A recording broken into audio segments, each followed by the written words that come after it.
Ողջույն Օրագիր Նյուզի սիրելի հետևորդներ, եթերում Արդին է, ես Աննա Մեկունցն եմ եւ այսօր իմ հյուրն է բանաստեղծուհի Նարինե Ապոյանը։ Բարև սիրելի Նարինե։ Ողջույն Աննա ջան։ Ինչպե՞ս ես։ Լավ, շնորհակալ եմ, դուք։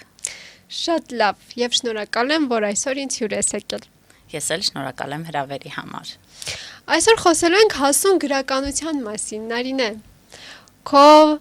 որովհետեւ կին եմ։ Այո։ Գրքի մասին ենք խոսելու, որը որ պատմում է կնոջ ներքին ապրումների, հույզերի մասին, որպես հեղինակ դու ինչպես կներկայացնեիր ինքդ քո գիրքը։ Գիրքը կնոջ փոթորիկների մասին է։ Այն ամենի մասին, ինչ կինը զգում է, բայց շատ հաճախ ստիպված է լռել։ Այն ամենի մասին է, ինչ կինը զգում է եւ վախենում է, որ զգում է։ Այն ամենի մասին է, ինչ կինը զգում է ու շատ սիրուն է զգում։ Կինը քո գրքի մեջ հաղթահարում է իր վախերը, կոտրում է կարծրատիպերը, հետաքրքիր է։ Հա, կինը բավականին կարողացել է կոտրել կարծրատիպերը, հաղթահարել սեփական վախերը ու կարողացել է ցույց տալ կնոջը լրիվ այլ տեսանկյունից։ Շատ կարևոր է դա, կարծում եմ։ Իսկ քո գրքում ապրող կինը ինչքանով է այսօր համապատասխանում մեր իրականության մեջ ապրող հայ կնոջ կերպարի հետ։ Տրամագծորեն իրանք շատ տարբեր են, չափազանց շատ տարբեր են, որովհետև հայ կնոջից սպասելիքները, ակնկալիքները լրիվ այլ են, իսկ գրքում ապրող կինը լրիվ այլ է։ Գրքում ապրող կինը ինքը ամբողջությամբ սիրտ է, սեր է ու անմտություն է իրենից, ողջամտություն սպասել է։ Հայ կնոջից սպասում են մի շարք պարտականություններ, մի շարք պետքեներ, իսկ գրքում կինը ազատ է։ Ազատ է։ Ինչից է, որ հայ կնոջ ուսերի վրա այդքան մեծ պարտավորություններ կան, պարտականություններ կան, ըստ քեզ։ Դե կարծում եմ դա մեր մշակութային առանձնահատկությունն է, այսինքն բոլոր ժամանակներում ընտանիքը ու ընտանիքի ամրությունը ամբողջությամբ կնոջ ուսերին է, եւ ամբողջությամբ կինն է տանում ընտանիքը, կինն է պահում ընտանիքը, այսինքն կնոջ անզգույշ քայլ, անզգույշ խոսք, անզգույշ արարք կարող է պատճառ դառնալ ընտանիքի քանդման, այսինքն սպասելիքներն ու ակնկալիքները նույնիսկ չափազանց շատ են, նույնիսկ շատ են այնքան, ինչքան կարող է կինը։ Նարինե, հետաքրքիր է, դու ինքդ ունես քո սիրելի եւ շատ գեղեցիկ ընտանիքը, ինքդ մայր ես,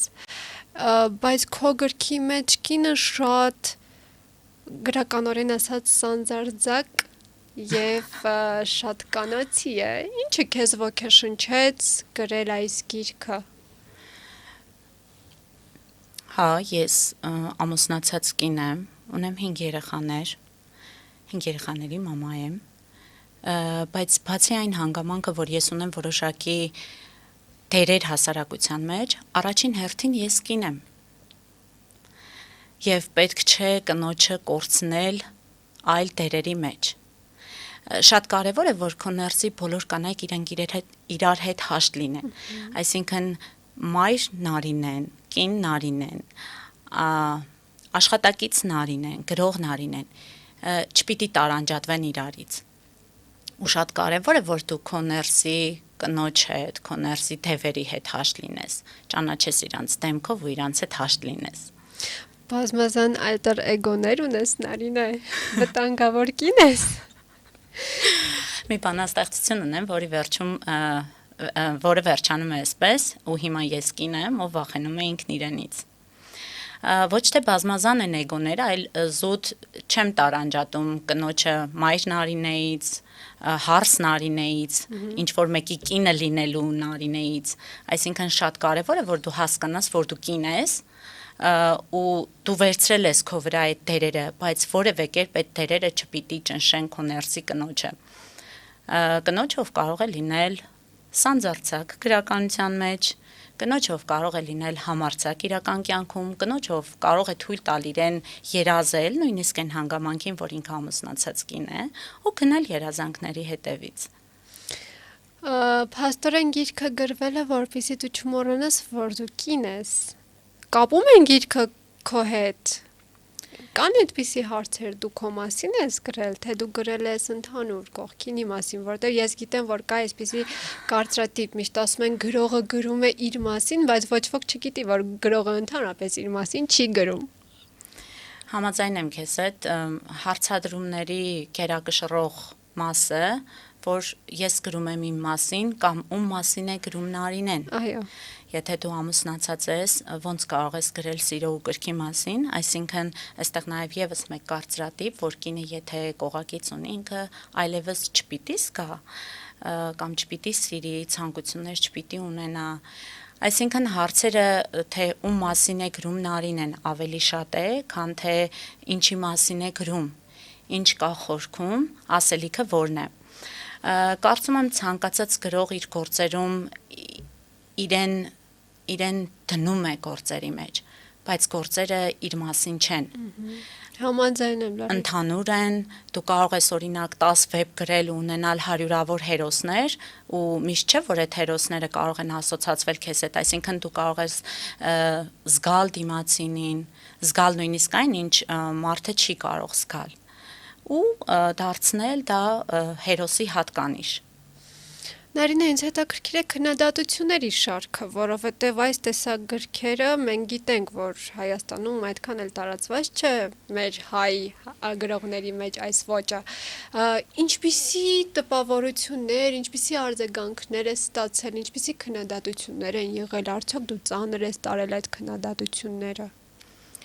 Մինչև գրքի տպագրությունը բավականին փորձառություն անցա, այսինքն քննադատությունները մինչև գրքի հրատարակություններ։ Քննադատությունները հիմնականում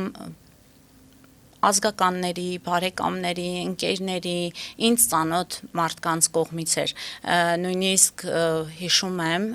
ինձ ասում էին, թե ես ինչի մասին գրեմ, այսինքն քեզ կարող են թույլ տալ իրենց քեզ որոշակի վերնագրերի ցանկ տրամադրել, որ դու օրինակ գրես գարնան մասին, ծառերի մասին, ծաղիկների մասին, այսինքն, բայց ոչ երբեք սիրո, ոչ երբեք այն ամենի մասին, ինչը դու ուզում ես գրել։ Քննադատություններին այո, եղել են ընթացք, ժամանակ է եղել, երբ շատ ծանր եմ տարել քննադատությունները, որովհետև նախ հասկանում էի, որ դա ողջամիտ քննադատություն չէ, այսինքն դա քննադատություն է զուտ քո անձի հասցեին, քննադատություն է այն ամենին, ինչ դու համարձակվում ես անել, ինչը իրենք ուզում են, բայց չեն անում։ Իսկ գրքի հրատարակությունից հետո քննադատություններ որպես այդպիսին չեն եղել, բայց մինչև հրատարակությունը ահավոր էր, մանավանդ, երբ որ իմ էջում պարբերաբար հրապարակում էի 18+ բովանդակության բանաստեղծություններ, այդ ամենակատաստրոֆիկ շրջաններ, չնայած ի զարմանս ինձ լսարանը բավականին գրագետ էր մոտենում դրան, բայց թե ինչպես էին վերաբերվում ինձ շրջապատող մարդիկ, մեղմ ասած ծանր էր։ Գուցե դա պայմանավորված է նրա հետ, որ մենք կաղապարված ենք ապրում եւ ես ուզում եմ ասել, որ քո ոճը այդքան էլ սարսափելի չէ, որովհետեւ ամերիկյան գրականությունը զետեղված եւ հեղեղված է քո ոճի բանաստեղծություններով։ Այնուամենայնիվ ես շատ ուրախ եմ, որ տպագրվել է այս հրաշալի գիրքը, բայց մի փոքր շեղվենք անանցից, անցնենք տղամարդկանց, ինչպես ընկալվեց այս բանաստեղծությունները ժամանակակից հայ տղամարդու աչքերում, ինչպես նայեցին քեզ։ Բոլոր այն տղամարդիկ, ովքեր ինձ հետ որևէ ազգակցական կապ չունեն, իրենց համար գիրքը կնոջը սիրելու ուղեցույց է։ Ես հիշում եմ մի անգամ ֆիդբեք ստացա տղամարդ ընթերցողից, ով գրել էր ինձ, շնորհակալ եմ, որ դու ցույց ես տալիս, ինչպես ճիշտ սիրել կնոջը։ Այսինքն գիրքը որոշակիորեն իր միսիան կատարել է,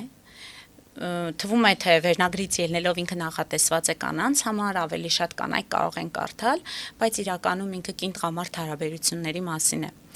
Իսկ ինձ ճանաչող կամ ինձ հետ ազգակցական կապ ունեցող տղամարդկանց արձագանքը բնականաբար շատ սուր էր, հատկապես մտերիմ բարեկամների։ Այսինքն դու խոսում ես բաների մասին, որոնք չի կարելի բարձրաձայնել, դու խոսում ես բաների մասին։ Այստեղ այդ կաղապարված մտածելակերպն ու կարծրատիպերն է, մտածելակերպն է, ոնց կարող է քույրը, դուստրը, հարսը, ինչ որ մեկի մաման, ինչ որ մեկի կինը խոսել կնոջ ցանկությունների մասին։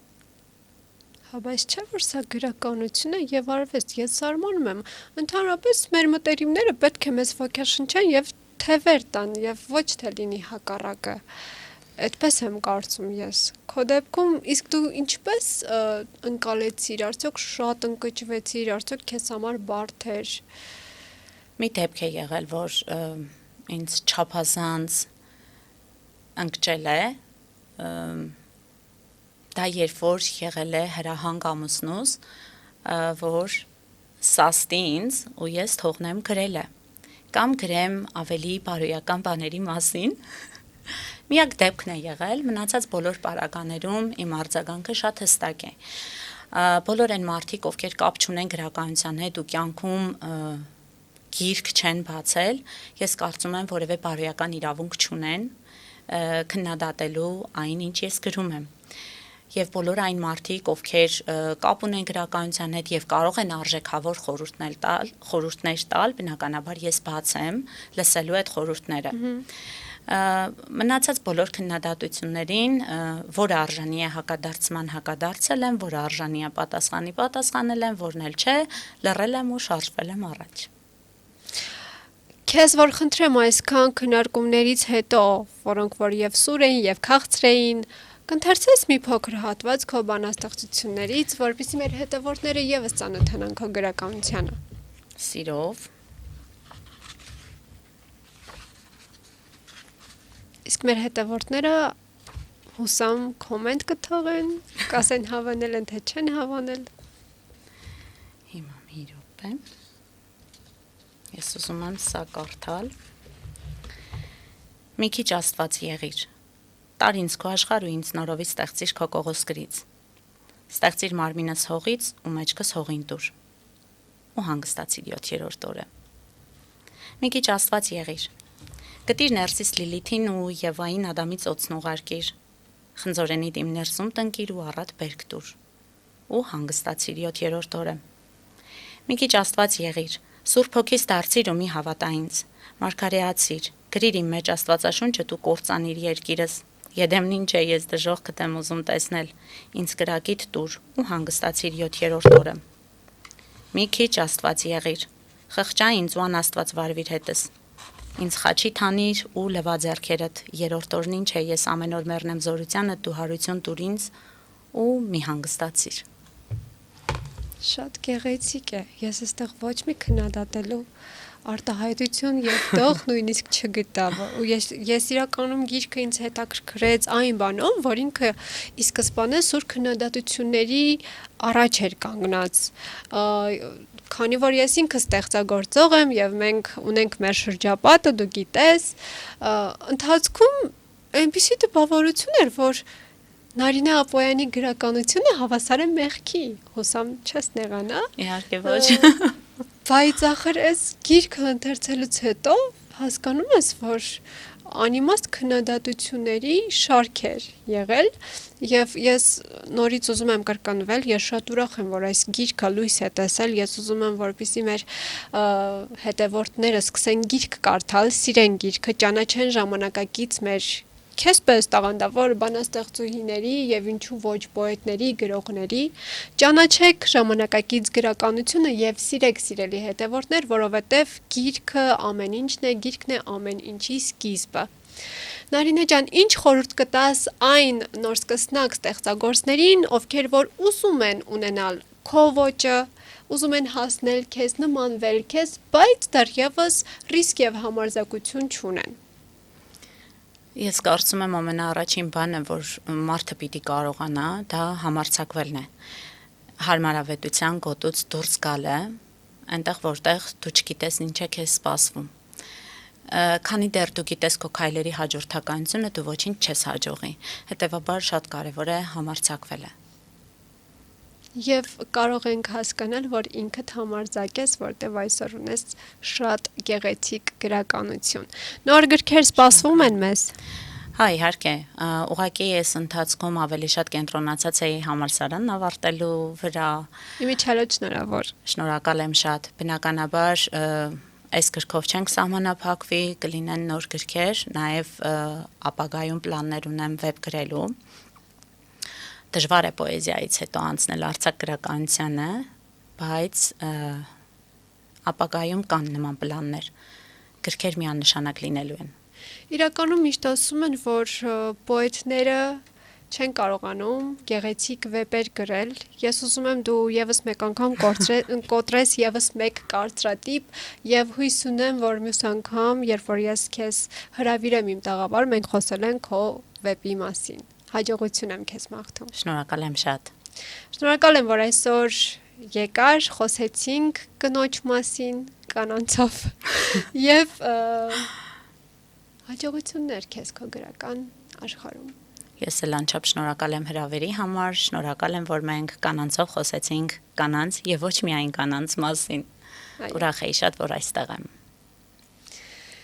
Դե ինչ սիրելի հետևորդներ, եթերում Մարտին էր, ես Աննա Մեկունցն եմ եւ այսօր իմ հյուրն էր բանաստեղծուհի Նարինե Ապոյանը։